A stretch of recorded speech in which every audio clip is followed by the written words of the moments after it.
വളരെ സിമ്പിളായി അതും എളുപ്പത്തിൽ ഗ്രീൻ പീസ് റോസ്റ്റ് നമുക്ക് ഉണ്ടാക്കി നോക്കിയാലോ. ഞാനിവിടെ റെഡി ടു കുക്കായ ഗ്രീൻ പീസാണ് എടുത്തിട്ടുള്ളത്.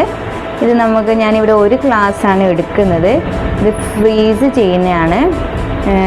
ഫ്രിഡ്ജിൽ വെച്ചിട്ട് നമുക്ക് ആവശ്യത്തിന് എടുത്താൽ മതി. ഞാനിവിടെ ഒരു ഗ്ലാസ് കഴുകി വൃത്തിയാക്കി വെച്ചതാണ്.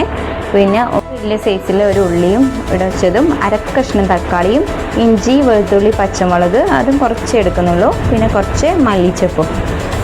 ആദ്യം പാൻ വെച്ച് അതിലേക്ക് ഞാൻ 2 ടേബിൾ സ്പൂൺ ഓയിൽ ഒഴിച്ചെടുത്തിട്ടുണ്ട്. പിന്നെ ഈ ഇഞ്ചി, പച്ചമുളകും, വെളുത്തുള്ളിയും കുറച്ചേ ഉള്ളൂ. ഇഞ്ചിയും വെളുത്തുള്ളിയും ഞാൻ ഒരു പച്ചപ്പറങ്കി ചേർക്കുന്നുള്ളൂ. അത് നന്നായി ഒന്ന് വഴറ്റിയ ശേഷം അതിലേക്ക് നമുക്ക് മുറിച്ച് വെച്ച ഉള്ളി ഇട്ട് കൊടുക്കാം. ഉള്ളി നല്ലോണം ഒന്ന് മൂത്ത് വരണം. കുറച്ച് നല്ലോണം വഴണ്ടി വരുമ്പോഴത്തേന് നമുക്ക് അതിലേക്ക് ആവശ്യത്തിന് ഉപ്പിട്ട് കൊടുക്കാം.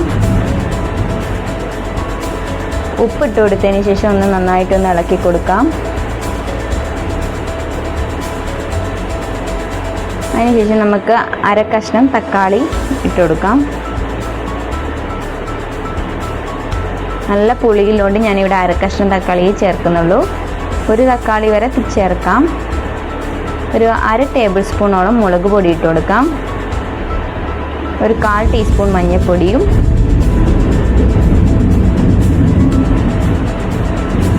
അര ടീസ്പൂണോളം മല്ലിപ്പൊടിയും, ഒരു 1/4 ടീസ്പൂൺ ഗരം മസാല പൊടിയും ഇട്ട് നന്നായിട്ടൊന്ന് ഇളക്കി കൊടുക്കാം.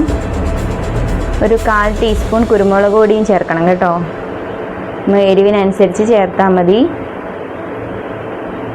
ഇനി അതിലേക്ക് കഴുകി വൃത്തിയാക്കി വെച്ച ഗ്രീൻ പീസ് ഇട്ട് കൊടുക്കാം. ഒന്ന് വഴറ്റി കൊടുക്കാം. നന്നായി ഇളക്കി കൊടുത്തതിന് ശേഷം നമുക്ക് അതിലേക്ക് 1 ഗ്ലാസ്സോളം വെള്ളം ഒഴിച്ചു കൊടുക്കാം. നല്ല ചൂട് വെള്ളമാണ് ഞാനിവിടെ ഒഴിച്ചു കൊടുക്കുന്നത്.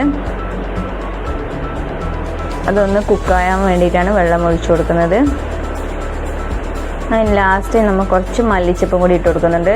ഇനി അടച്ച് വെച്ച് ഒരു 15 മിനിറ്റ് ഒന്ന് കുക്കാവട്ടെ. അതിൻ്റെ വെള്ളമൊക്കെ ഒന്ന് വറ്റണം. വെള്ളമൊക്കെ ഏകദേശം വറ്റി വരുന്നുണ്ട്. വെള്ളമൊക്കെ വറ്റിയിട്ടുണ്ട്. അടിപൊളി ഗ്രീൻ പീസ് റോസ്റ്റാണ്. ലാസ്റ്റ് കുറച്ച് കസ്തൂരി മേത്തിയും കൂടി ഇട്ട് കൊടുക്കുന്നുണ്ട് ഞാൻ. ചപ്പാത്തിയുടെ കൂടെയൊക്കെ കഴിക്കാൻ അടിപൊളിയാണ് കേട്ടോ.